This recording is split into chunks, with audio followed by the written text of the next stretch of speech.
Bonjour tout le monde. Alors dans cette vidéo, je vais vous présenter la distribution Linux CachyOS qui se base sur Arch Linux et qui a ses propres particularités.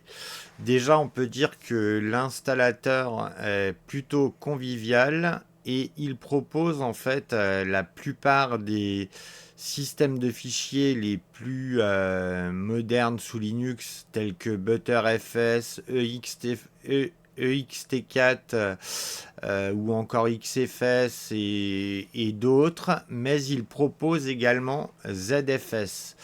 Et pour moi, ZFS, c'est à mon sens le meilleur système de fichiers, en tout cas pour les serveurs, mais enfin, ça n'implique que moi. Après, en fait, c'est un système aussi qui a en fait des noyaux qui sont optimisés en fonction des tâches que vous voulez faire. Donc on verra ça un peu plus en détail. Et il y a une petite optimisation en fait au niveau du CPU. Enfin, c'est une distribution qui est relativement réactive et qui est bien entendu 100% compatible avec les paquets provenant de Arch Linux.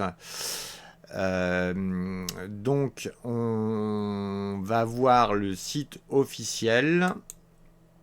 Donc alors là on est dans la partie, donc le site officiel, donc la page d'accueil c'est celle-ci. Donc, comme vous pouvez le voir, là, vous avez une présentation de bureau en arrière-plan. Et en fait, à l'installation, on vous propose donc différents environnements de bureau tels que KDE Plasma, GNOME, XFCE, le gestionnaire de fenêtres i3, le compositeur Wavefire, l'environnement de bureau LXQt, OpenBox, Cinnamon, Cosmic, LXDE, Mate. Enfin, comme vous pouvez le voir, il y a tout un tas, Sway qui a encore un compositeur pour Wayland. Il y a tout un tas d'environnements de bureau proposés. Et au niveau de l'installation, en fait, à la fin de l'installation, vous avez également le choix du bootloader. Soit vous pouvez choisir le traditionnel Grub, qui est idéal pour le multi-boot ou dual boot. Et sinon, en fait, il y a un autre bootloader de proposer, enfin tout du moins sur la version desktop, qui se nomme LimeMine et qui est un bootloader en fait de nouvelle génération, mais qui est plus adapté en fait à une simple installation de Linux. Bien qu'après il puisse s'utiliser également en dual boot, mais c'est moins. Ce bootloader n'est pas vraiment prévu à cet effet. Donc, nous allons nous rendre dans la partie download. Alors là, dans la partie download, en fait, donc vous avez déjà, on vous présente comme tout à l'heure tous les Wayland, soit vous avez le choix entre Wayland ou Xorg comme système de fenêtrage, et après on vous présente les environnements de bureau ainsi que les gestionnaires de fenêtres et compositeurs. Donc pour ma part j'ai installé l'édition Desktop Edition, donc qui est une version de CachyOS, on va dire, qui est généraliste. Donc après, vous avez plusieurs façons de la télécharger, donc soit en lien direct, donc HTTPS, soit via la Forge, en fait, SourceForge, en magnette ou en torrent. Et après, vous pouvez avoir le checksum, donc le MD5Sum ou SHA-512 ou enfin, vous voyez ce genre, la signature en gros du fichier ISO. Et vous avez une autre version donc, qui est exclusivement dédié au gaming. Et cette distribution a la particularité de pouvoir s'installer sur Steam Deck, que ce soit en version OLED ou en version LCD, et également sur les consoles Legion Go ou Lenovo Legion Go S. Mais vous pouvez tout à fait l'installer sur un PC normal et vous aurez du coup une interface vraiment adaptée pour le gaming. Donc maintenant nous allons voir l'installation de la version desktop, donc qui se trouve ici. Donc alors comme vous pouvez le voir, vous avez un message une fenêtre de bienvenue où vous avez donc lisez-moi, donc c'est certainement des informations sur le système, informations sur la publication, un wiki, un forum, donc support pour les logiciels. Donc après c'est le projet, donc si vous voulez vous impliquer dans le développement, faire un don. Et là, vous avez donc application, modification, installer des applications. Donc, ça doit lancer l'installateur, effectivement, donc de CachyOS. CachyOS Package Installer. Donc, alors, par défaut, cette distribution n'a pas énormément de logiciels d'installer, mais ce n'est pas le but en réalité. Le but c'est que vous fassiez votre système optimisé à votre manière. Donc je vais quand même vous montrer les installations, les applications qui sont installées par défaut. Donc vous avez dans la partie aide le centre d'information et Qt Assistant. Donc développement, vous avez l'éditeur de texte qui est présent sur la plupart des distributions avec l'environnement de bureau KDE Plasma. Donc ça c'est pour comparer et fusionner les fichiers, un éditeur de texte pour la programmation, et ça c'est tout ce qui concerne en gros la boîte à outils Qt. Donc au niveau des graphismes, vous avez la visionneuse d'images typique de cet environnement de bureau, donc qui fonctionne avec le gestionnaire de fichiers Dolphin. Et après, vous avez donc l'explorateur de serveur SSH avec Avaï, donc qui est la technologie ZeroConf, que vous retrouvez également sous macOS et également sous Windows.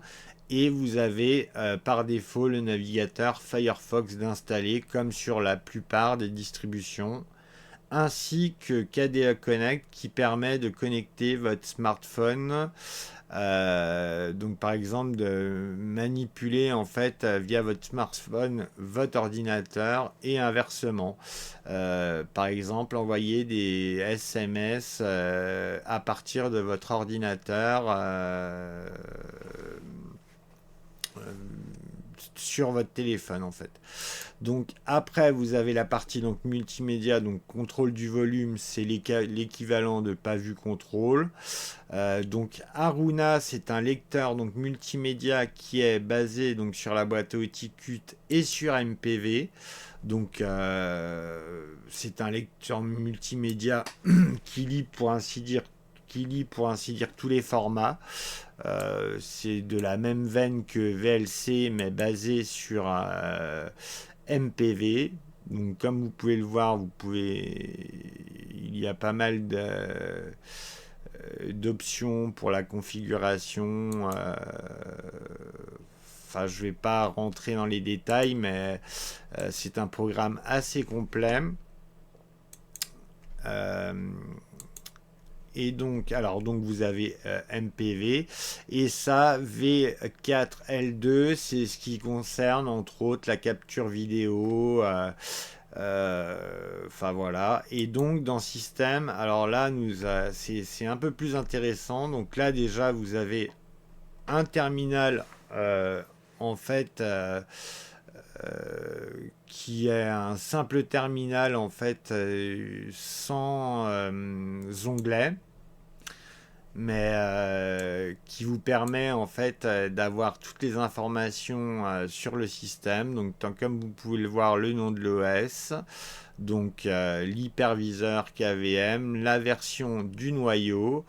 Mais comme vous le verrez plus tard au niveau des noyaux, en fait, il n'y a pas que cette version. C'est la particularité justement de cette distribution. Le nombre de paquets installés, donc le shell par défaut, donc qui affiche, donc environnement de bureau KDE Plasma, Kwin pour le gestionnaire de fenêtres, et ensuite vous avez le thème, le CPU, la mémoire vive allouée à la machine virtuelle, le swap et les locales.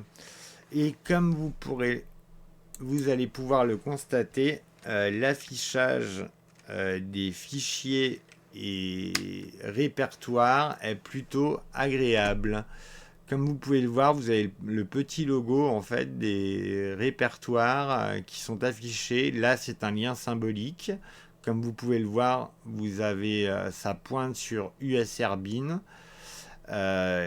Et après, enfin voilà, donc là on se trouve à la racine du système de fichiers.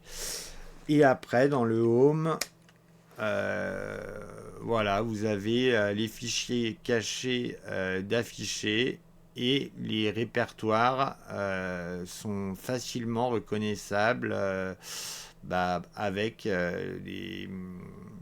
des icônes en forme de dossier.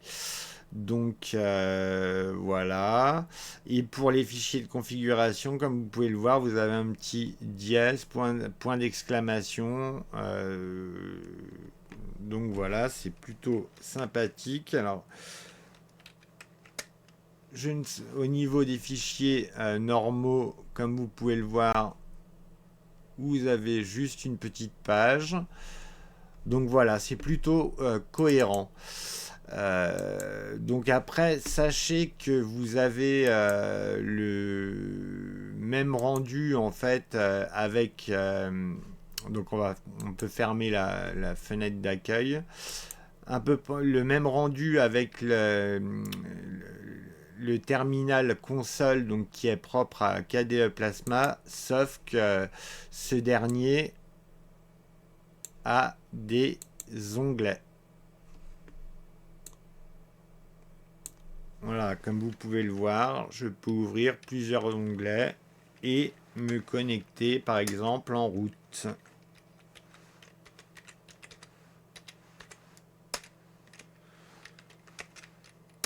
Ensuite, IPA pour avoir les interfaces réseau.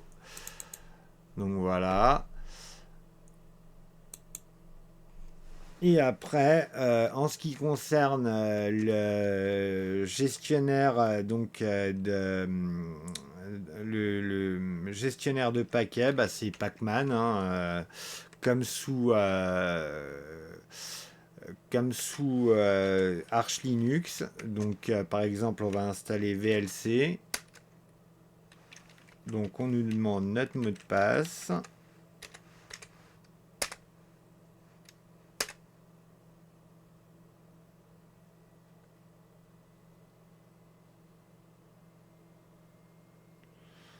Alors là, apparemment, il a été installé. Et oui, comme vous pouvez le voir, VLC donc est installé. Alors, on va retourner. Et là, vous voyez, vous avez l'affichage de VLC qui est ici. Donc, nous étions dans la partie système. Donc, c'était juste pour vous montrer avec la ligne de commande. Donc, btup++, en fait, en gros, c'est un htup, enfin, même, htup en plus poussé encore. Alors, comme vous pouvez le voir, vous avez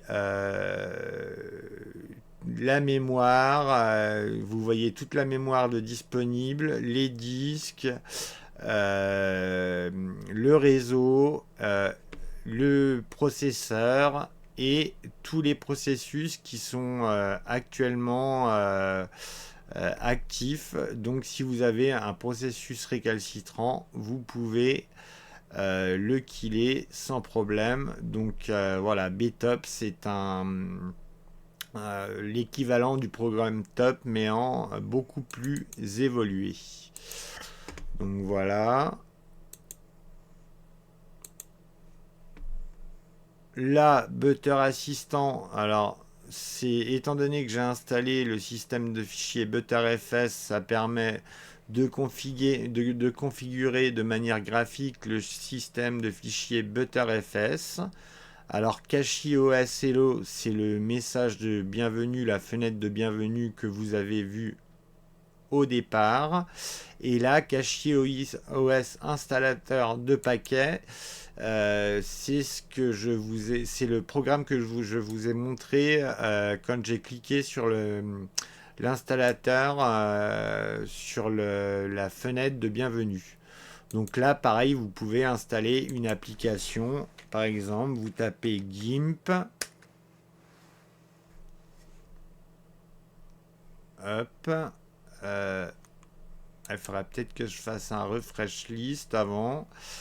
Alors, on va retaper GIMP. Voilà. Et vous pouvez l'installer graphiquement. Voilà, donc on vous demande votre mot de passe. Et là, vous validez par entrée.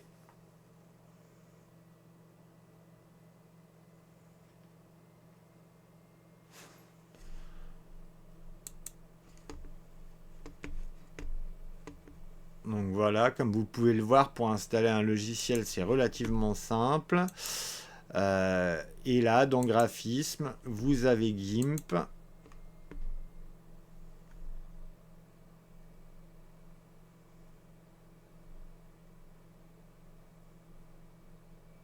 Donc alors, on va voir la version.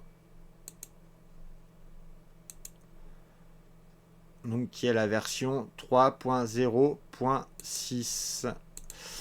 Donc alors on continue notre petit tour au niveau du menu démarrer. Donc alors là c'est la partie en fait la plus intéressante en fait. En gros, vous avez le choix entre plusieurs OS. D'ailleurs, avant de vous montrer ça, en fait, je vais redémarrer le système pour que vous compreniez un peu mieux le principe.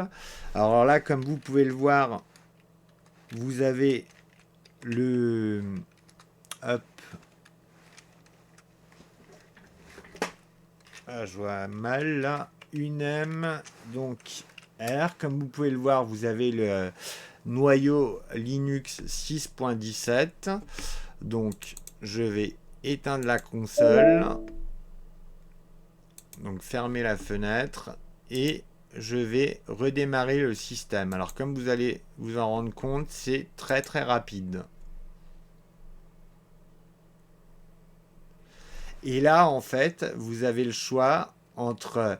Donc Linux CachyOS, donc qui a le noyau par défaut, donc en version 6.17, ou le noyau en version LTS. Donc on clique dessus.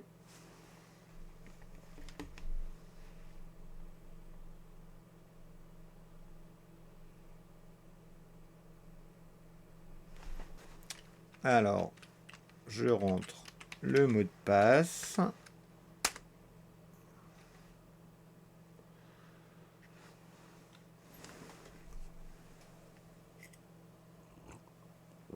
Donc là, vous avez toujours le message de bienvenue, étant donné que je n'ai pas décoché ceci. Donc on peut le décocher. Hop. Et là, si j'ouvre donc console, alors comme vous pourrez le voir, le noyau n'est plus le même, c'est le 6.12, donc qui est en version donc LTS, qui est le noyau d'ailleurs de Debian 13. Donc on va retourner dans la partie système du menu démarrer. Et en fait, je vais vous montrer que ce ne sont pas les seuls noyaux qui peuvent être activés en fait sous CachyOS. En fait, vous avez différents noyaux pour plusieurs types d'utilisation. Et ça, c'est quand même peu courant pour une distribution Linux. Donc, alors, en gros, vous avez donc CachyOS BMQ. Donc, ça, en fait, c'est un noyau qui utilise un autre ordonnanceur en fait. LTO Optimized, ça veut dire que c'est compilé avec Clang plus Sing LTO. Et là après vous avez la même chose avec donc l'ordonnanceur BOR et l'optimisation avec Clang et LTO. Et pareil pour l'ordonnanceur donc DEC IFI. Voilà ces noyaux. Personnellement, vous avez après un noyau de base compilé avec GCC. Donc visiblement les noyaux compilés avec Clang sont apparemment et LTO sont apparemment plus performants. Mais bon, ça reste à voir sur une machine réelle. Et là, par contre, ce noyau, là, c'est déjà un peu plus intéressant parce qu'en fait, c'est un noyau qui permet plus de sécurité, qui est plus sécurisé qu'un noyau de base. D'ailleurs, Hardened, vous avez la distribution Hardened BSD qui est une FreeBSD davantage sécurisé. Donc en gros, c'est un noyau qui est censé être plus sécurisé que le noyau de base. Et donc là, comme vous pouvez le voir, vous avez donc coché les deux noyaux, CachyOS, le noyau de base et le noyau LTS. Et là, donc vous avez le LTS donc avec compilé avec Clang et LTO. Et vous avez donc noyau RC donc qui est le noyau release candidate qui sont des préversions en gros, vous voyez 6.18 ça c'est des noyaux de test donc c'est plutôt pratique si vous êtes par exemple développeur. Et après, vous avez également des noyaux, le noyau RT par exemple BOR, donc c'est un noyau temps réel avec l'ordonnanceur BOR. Et vous avez donc le noyau optimisé. Donc par exemple, on va cocher ce noyau, noyau temps réel, en mode optimisé. Et après, comme vous pouvez le voir, vous avez les noyaux donc LTS, RC, donc compilés avec GCC. Donc on va redémarrer le système. Et là, normalement, il devrait y avoir le troisième noyau, donc RT compilé avec Clang et LTO. Donc on redémarre.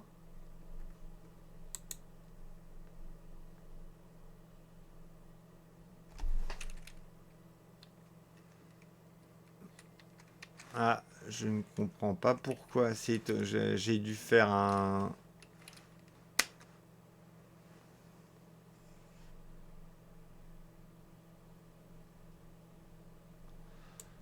J'ai dû faire une mauvaise manip. Alors...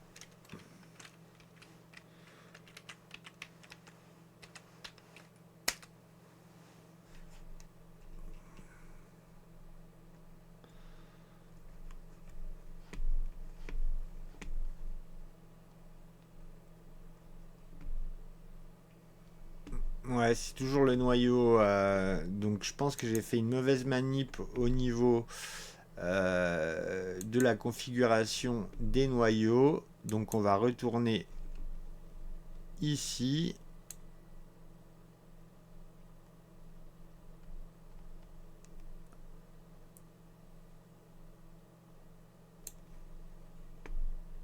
Alors, en fait, j'ai pas validé la configuration du noyau. Donc voilà, RT, on avait choisi celui-ci. RT bord, donc exécute. Donc là, on nous demande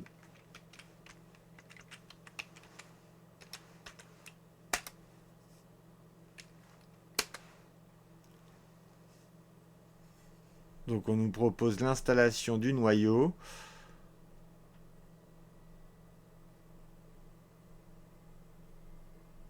Donc là, ça l'installe.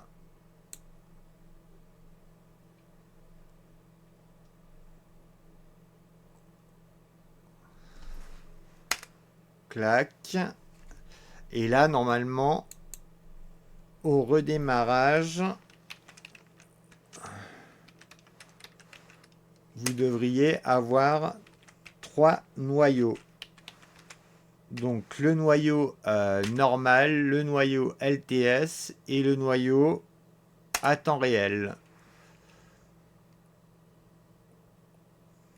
Et voilà, comme vous pouvez le voir, vous avez le noyau donc RT, donc qui signifie temps réel. Donc on va cliquer dessus. Et là, en gros, c'est un noyau idéal pour la Mao.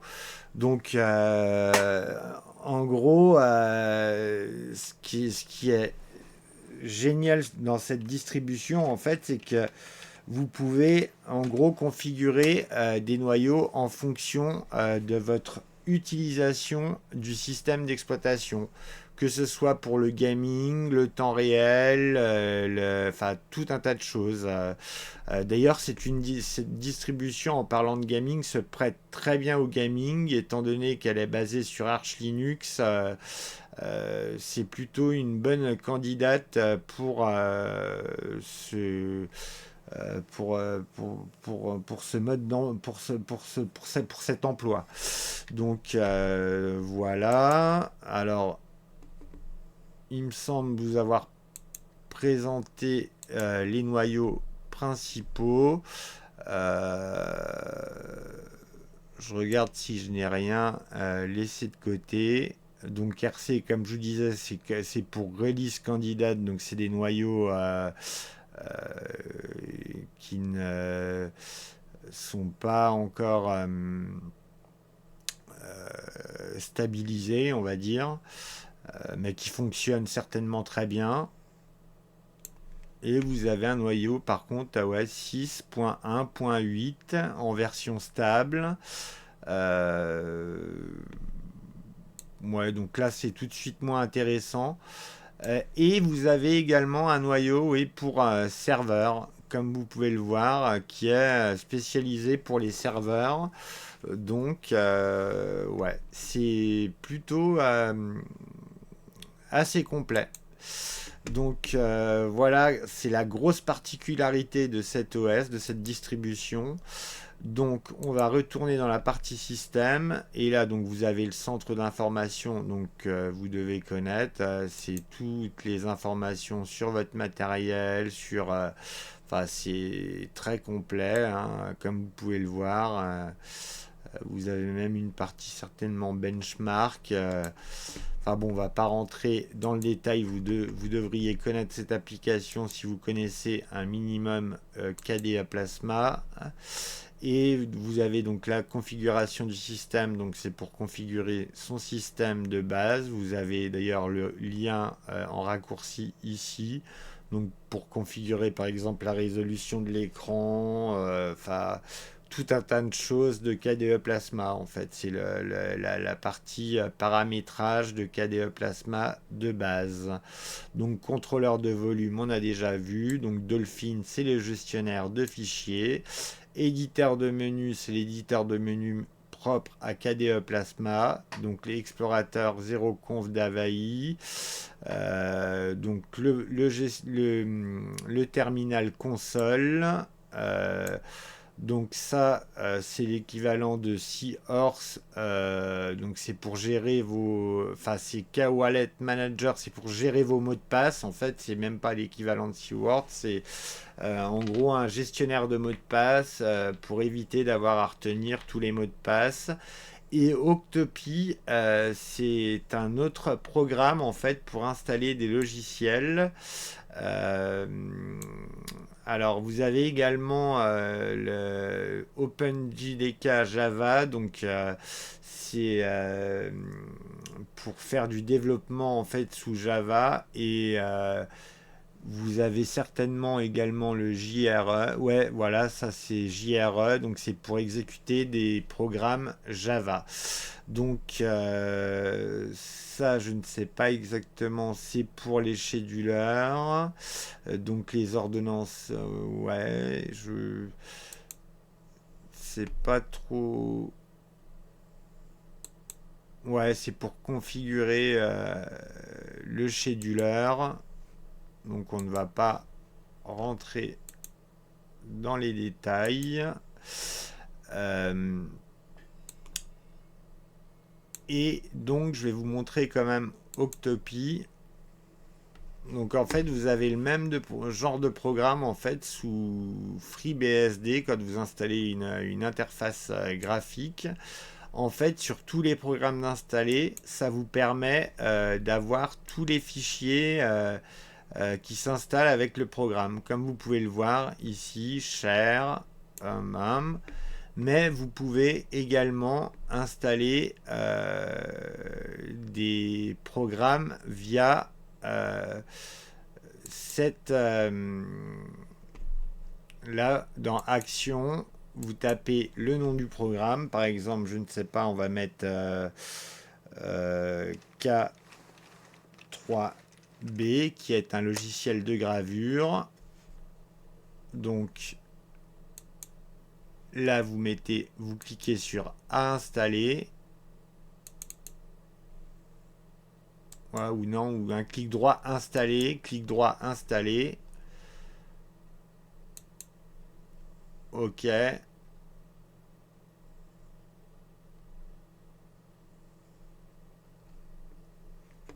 Mais là, je ne sais pas si ça l'a installé ou pas, mais a priori, j'ai pas l'impression.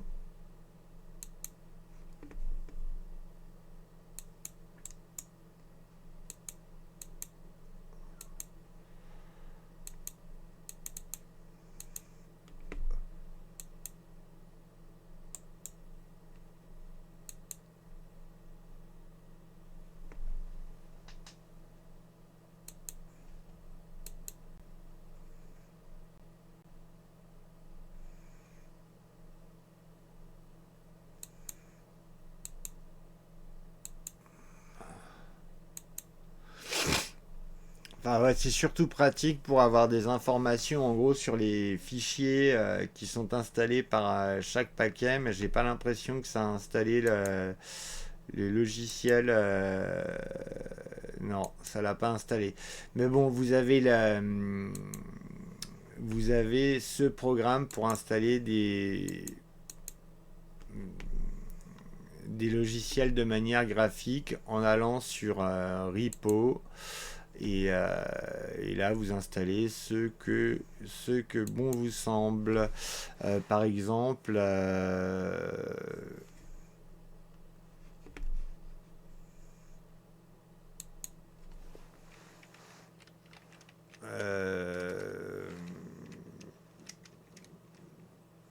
bah tiens, on va installer justement K3B qu'on n'a pas réussi à installer. Ah ouais, j'ai oublié de taper refresh list. Donc K3B.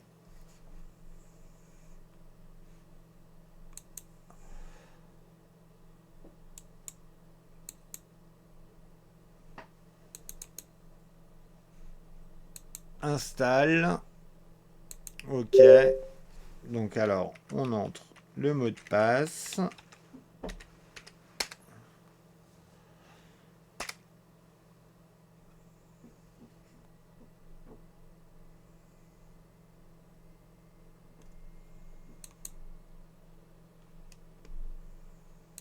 Et voilà.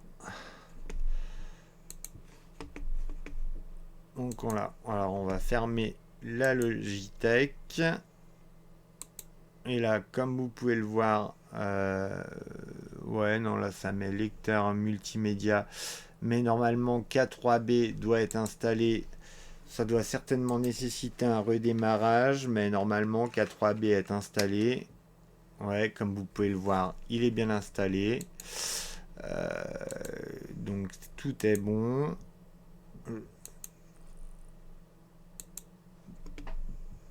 Alors, donc le reste d'un système, donc en gros, ben, on a tout vu. Surveillance du système, ça vous permet, c'est comme le moniteur système sous GNOME, ça vous permet d'avoir les informations sur votre CPU, sur votre mémoire vive, les applications qui tournent, les processus, l'historique. Donc vous avez votre bande passante, enfin là c'est les processeurs, la mémoire et le réseau. Voilà. Et ensuite de ça, dans utilitaire, donc vous avez Arc qui est donc le gestionnaire d'archives.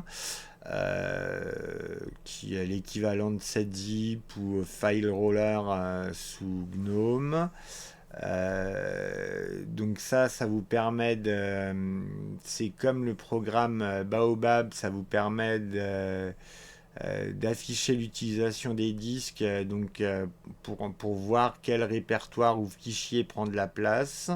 Donc Cat, on a déjà vu, c'était l'éditeur de texte. Donc Kcalc, c'est la calculatrice. Kwite, un autre éditeur de texte.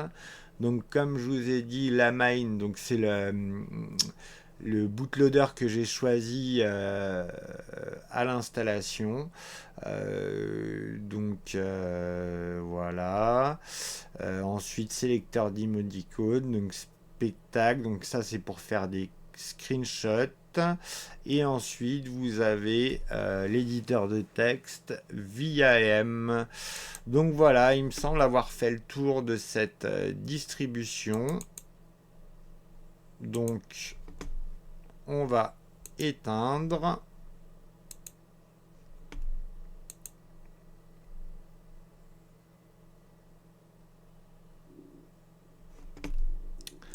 Et sur ce, je vais vous souhaiter une bonne soirée.